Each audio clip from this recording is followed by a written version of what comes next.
Hello friends. Is there another time of year quite like autumn?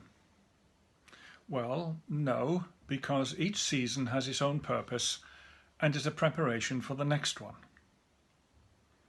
If you've been out and about recently, you cannot fail to have noticed the stunning array of colours in the leaves on the trees.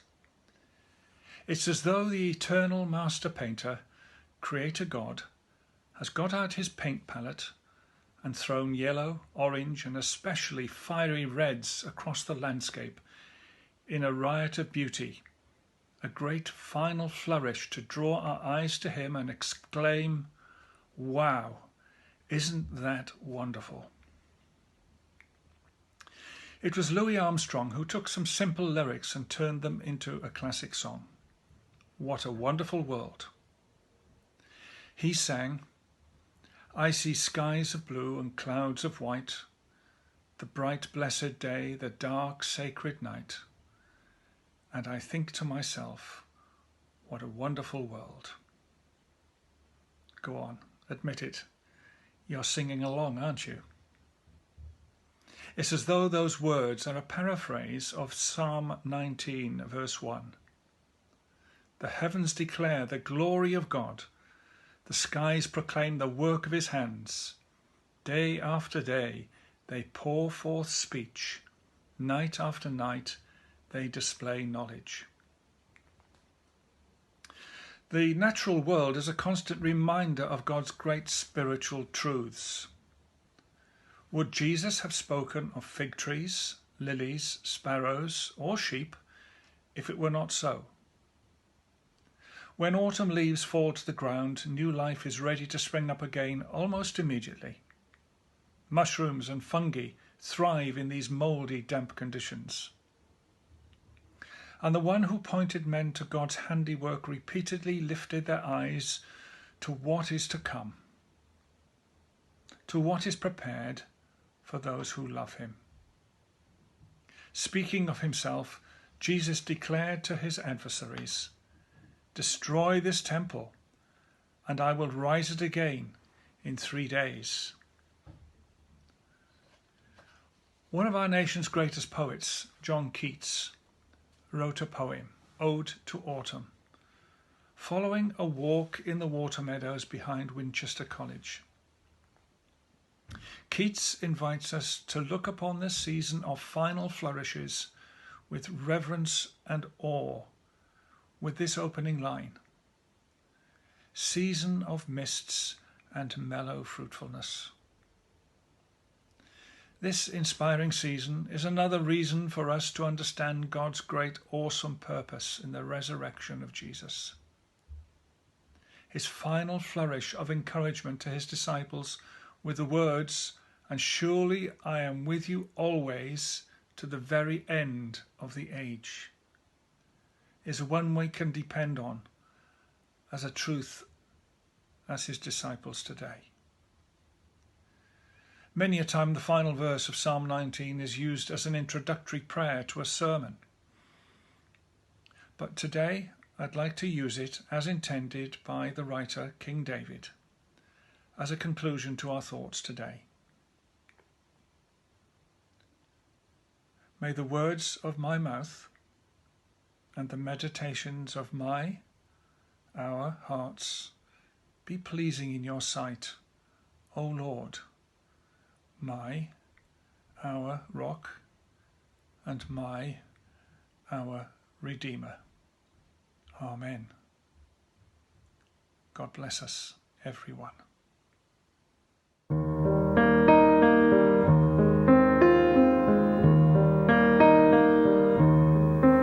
I see skies of blue, clouds of white, the bright blessed day, the dark sacred night, and I think to myself, what a wonderful world.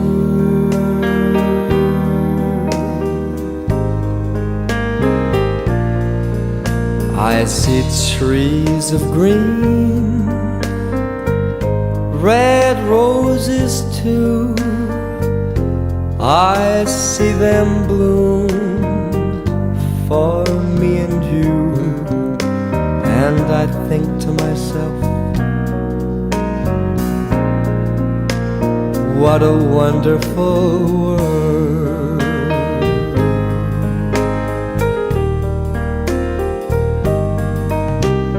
The colors of the rainbow, so pretty in the sky, are also on the faces of people going by. I see friends shaking hands, saying, how do you do?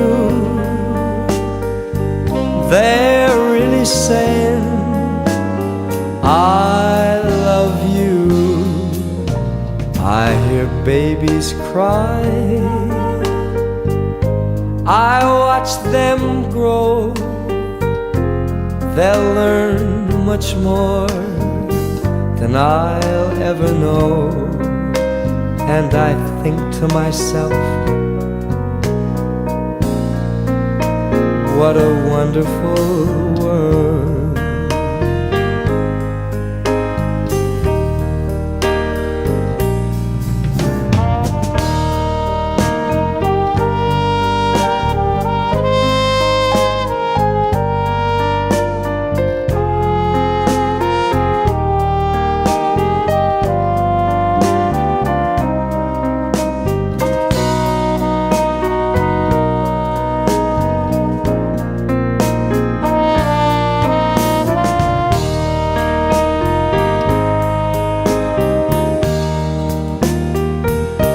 All the colors of the rainbow, so pretty in the sky, are also on the faces of people going by. I see friends shaking hands, saying, how do you do? They're really saying, I love you. I hear babies cry, I watch them grow. They'll learn much more than I'll ever know.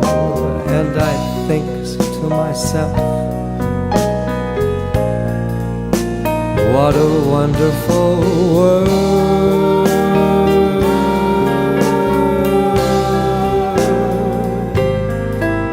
Yes, I think to myself,